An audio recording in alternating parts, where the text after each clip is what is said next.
Good morning and welcome to This Week. With 23 days to go, stalemate. I want to send a very clear message. I will not play that game. The president digs in. The speaker battles back. The president insists on my way or the highway. That's not the way to get to an agreement. Is a deal still possible on the fiscal cliff? Does either side have a viable fallback? And what will this brinksmanship mean for the economy and you? We'll get the latest from the decision makers, our Capitol Hill Roundtable. For the Democrats, Senator Debbie Stabenow and House Progressive Leader Raúl Grijalva.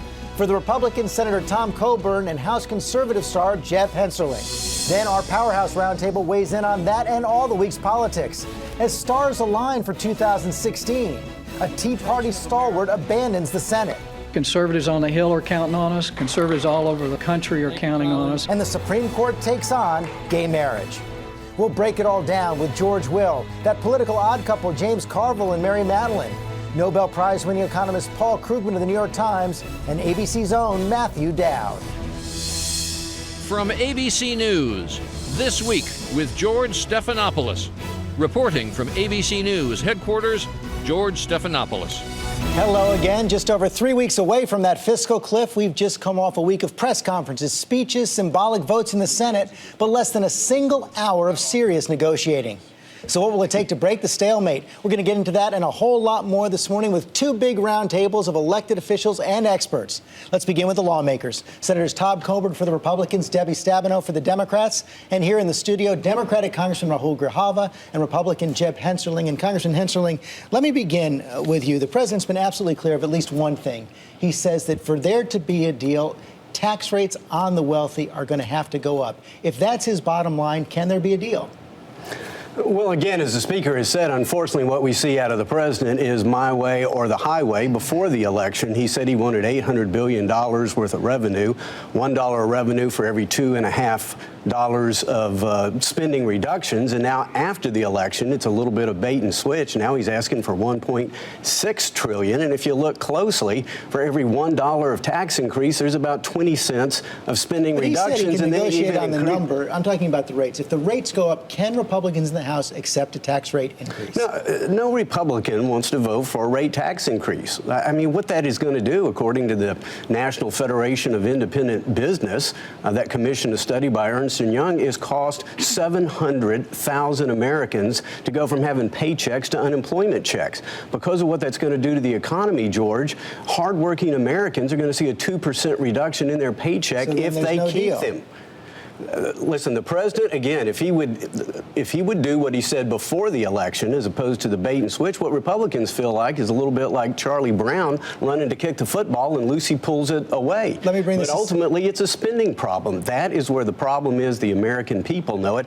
And this talk of taxes is almost irrelevant to the size of the trillions and trillions of debt. But not to the president's negotiating position. Let me bring that to Senator Coburn, because you've signaled, Senator, that you could sign on to a tax rate increase, provided that the president and the Democrats come forward with significant spending cuts and entitlement reform. So what is it going to take for you to sign on to a tax rate increase? Well, significant entitlement reform. The real problem, the president's proposing 7% of the solution. What we ought to be working on is the other 93%, because even if you do what he wants to do on tax rates, you only affect 7% of the deficit. What we have done is spend ourselves into a hole, and we're not going to raise taxes and borrow money and get out of it. And so will I accept a tax increase as a part of a deal to actually solve our problems? Yes, but the president's negotiating with the wrong people. He needs to be negotiating with our bondholders in China. Because if we don't put a credible plan on the discussion, ultimately we all lose. Well, you've got your colleague, Senator Debbie Stabenow from Michigan, Democratic colleague in the Senate, right on the screen as well. Can you just say quickly what it's going to take? Because I want to see if she can accept the kind of entitlement reforms and spending cuts that you're talking about. Well, we've got to quit playing the game, George. You can't continue to lie to the American people. There is no way to fix Medicare under the guidelines that AARP, with our tax dollars, are using to now advertise to say don't fix it. We need to fix it. And the way to fix it is to control the costs. And the way to control the cost is to have more individual participation. And there's a lot of ways to do that. But you can't play the game and hide.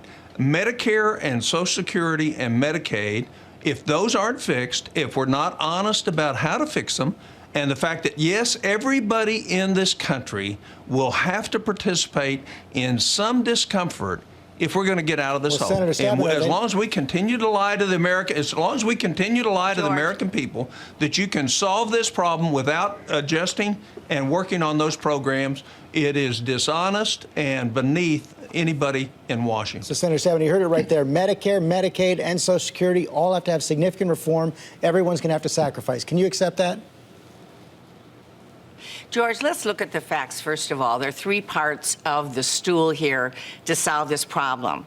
One, spending. We've already agreed to $1 trillion in spending reductions. Two, Medicare and entitlements. We've already agreed to over $700 billion in spending reductions on Medicare, starting by cutting overpayments to insurance companies. Three is making sure the wealthiest in the country contribute to solving the deficit problem. That's what hasn't passed. So for us to continue on this, we have to have the Senate bill that continues tax cuts for middle-class families, that says to the wealthiest among us, you're going to chip in, you're going to be part of the solution. The House just needs to pass it. That would mean we would have done something on each of the areas that my colleagues are talking about. Then we have to take another step on all three of those. But right now, the only thing I hear, the only thing we see is middle-class families being asked over and over again to be the ones who have the burden in solving this problem. Your position is, and we're saying no. So your position for now is clear. No more reforms in Medicare or Medicaid until the middle-class tax cut is extended. Congressman Grijalva, is that your position? Yeah, it is. And I think that when we look at the deficit debt creators, that we have to look at that as the source of revenue as well, to begin to solve this problem and to balance it. When I talk to the business folk in my district, the guy who sells furniture up the street in neighborhoods that were hit hard by this recession, they're not asking, oh, what's going to be my tax rate or what's the tax situation. They're looking for customers. And part of this whole crisis that we're talking about is about jobs and the ability to that this government generate jobs to put Americans to work and put Americans back in a secure place for their families and correspondingly to help the businesses of this nation. I really think that what we're doing is ignoring other sources. We're ignoring the loopholes. We're ignoring the subsidies. We're ignoring all the breaks that have happened over a decade plus. And now we're asking the middle class, the elderly, the poor to carry the brunt of mistakes that were made 10, 12 years ago. Boehner has said he's willing to get about $800 billion by closing deductions and loopholes for the wealthy. But another thing that's been put on the table, Congressman Hensarling, this week, and the president said, bottom line, again, he's not going to negotiate at all over the debt limit. So you've got two big bottom lines for the president right there. I have to tell you, I've been around Capitol in Washington for an awful long time, and it's hard for me to see with those two big absolutes out there that you can actually get this done by December 31st. So is there a fallback position for the Republicans right now? I must admit, I didn't know the president could surprise me once again, but to say that he no longer wants to have a debt ceiling, in other words, we no longer need even a speed bump on the highway to bankruptcy. I mean, let's look at Greece. Greece has been very adept at increasing their debt ceiling, and now they have 25% unemployment, 50% youth unemployment. There are people who can't even find jobs in cities who are having to move out, according to press reports, into rural areas to subsistence agriculture. I mean, that could be our future. As Tom said, if you gave the president every job-harming tax increase that he's asked for, it's about 3% of the spending. And the president himself has said that the drivers of our debt are Medicare, Medicaid, and health care. Nothing else comes close. Senator Stabenow pointed out. I give him an A for honesty, but an F for effort. You can't get it done, George. You can't take us off the road to bankruptcy unless you deal with the structural reforms to our entitlement spending, protecting current seniors, but helping ensure that my 10-year-old son and my 10-year-old daughter and 9-year-old son, that these programs are around for them. But Senator Coburn, what what about the point that Senator Stabenow made before? In President Obama's Health Care Act, $716 billion in Medicare savings, which a lot of Republicans, not you, but a lot of Republicans in the last campaign, including Governor Romney in his presidential campaign, ran against. Well, George, first of all, the $700 billion in savings doesn't save the government a penny, because what it does is it takes that $700 billion and spends it on other people. So it's really important that people look. The government's twice the size it was 11 years ago. We've seen the president demand that we're going to solve 7% of this problem, but he's totally inflexible on the other 93%.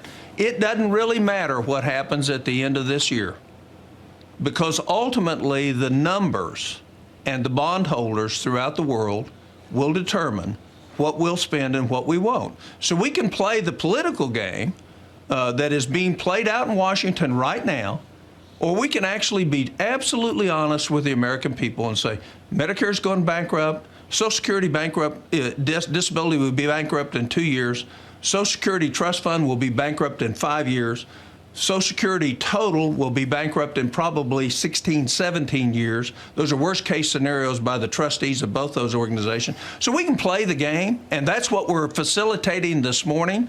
But the fact is we're spending money that we don't have on things we don't absolutely need, and there's no grown-ups in Washington that will say, time out, stop the politics, let's have a compromise, rather than continue to play the game through the press and hurt the country. We're already going to get another debt downgrade just from what's happening now, because nobody in positions of power are willing to do what is important and necessary for our country. Senator Stabenow, George, go ahead. If I might just jump in, George, on that one, first of all, and say Social Security is not going bankrupt. We're making reforms in Medicare. In fact, the costs for Medicare Advantage have gone down, the premiums, by 7% for seniors, because what we've done. But what's going to happen at the end of the year if the House doesn't act is middle-class families are going to see a tax cut or tax increase that's going to be at least $2,200 per person. And I can tell you from one of my constituents who said that's 4 months groceries for her family. So there's a lot of talk. I agree with my colleagues, a lot of talk, but there's one thing that's very clear. At the end of this year, if the House of Representatives does not pass the middle-class tax cut, we are going to see middle-class families across this country paying at least $2,200 more in taxes they can't afford, all because they're trying to protect the wealthiest few from getting another round of tax cuts we can't afford. So let's start there. I bet we would all agree with that. I want to bring that to Congressman Grijalva, and you're going to get the last word. But what if the Republicans do call the president's bluff, pass the tax cut extension for the middle class, but nothing else? That's going to mean no extension of unemployment benefits. The sequester kicks in, cuts in both domestic and defense spending, and the president will have no more leverage after that fact. Isn't that true? I think the leverage is there for the president, George. I really do. I'm happy the president and the Democrats are not negotiating with themselves this round. They're actually negotiating with people that are in a position in the House to make the decisions. And if the middle class if that's the vote we take, that is a good vote. It is a step toward in a direction. But I think that one of the issues that's being left alone in this whole discussion is the amnesia, how we got into the situation, who's responsible for the situation, and to blame the three programs that we're talking about, Medicare, Medicaid, and Social Security, as the drivers of this deficit is a mistake. The drivers happened long ago. 2 wars on a credit card, financial institutions that abused the American people, and now we're being asked to go back to the same people that have endured this crisis and ask them to pay up again. So clearly the differences are still wide among you four, presumably between the president and the speaker as well. Thanks for coming in today.